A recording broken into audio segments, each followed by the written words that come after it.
Knowledge সিটির নতুন বিল্ডিংয়ের কাজ জোর কদমে চলছে। দর্শক দেখুন, এটি নলেজ সিটির নতুন বিল্ডিং, খুব দ্রুত গতিতে কাজ হচ্ছে। দর্শক আপনারা জানেন নলেজ সিটি একটি বৃহৎ প্রজেক্ট। এখানে বিভিন্ন বহুমুখী কর্মসূচি এখানে নেওয়া হয়েছে এবং এখানে বিভিন্ন স্কুল থেকে শুরু করে, দর্শক আপনারা জানেন এখানে অলরেডি মাতৃসদন সেটি চালু হয়ে গেছে এবং এখানে হসপিটাল থেকে শুরু করে সব রকম পরিষেবা। দর্শক সেই বিল্ডিংয়ের কাজ চলছে আপনারা দেখুন। এবং আপনারা জানেন নলেজ সিটি ইতিমধ্যে মাতৃসদনটি যেটি চালু হয়েছে এবং এখানে 100 বিঘা জমির ওপর একটি বৃহৎ প্রজেক্ট এখানে নেওয়া হয়েছে এবং সেই মতো আপনারা জানেন এটি 100 বিঘা জমির ওপরে এই প্রজেক্টটি হবে। এখানে বিভিন্ন রকম কর্মসূচি পরিকল্পনা আছে, সেই মতো কাজ চলছে, আস্তে আস্তে হবে।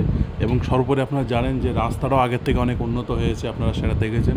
এবং আমরা নলেজ সিটি বিভিন্ন আপডেট দিয়ে থাকি এবং অতি শীঘ্রই আমাদের টিম আবারও ফের নলেজ সিটির ময়দানে যাবে। আমরা সেখানে গিয়ে সেখানকার ভিডিও কভার করে আপনাদেরকে দেওয়ার চেষ্টা করব। দর্শক অবশ্যই ভিডিওটি ভালো লাগলে সকলের কাছে শেয়ার করে পৌঁছে দিন এবং জানিয়ে দিন নলেজ সিটির বর্তমান অবস্থা। ভালো থাকবেন, সুস্থ থাকবেন, টেক কেয়ার।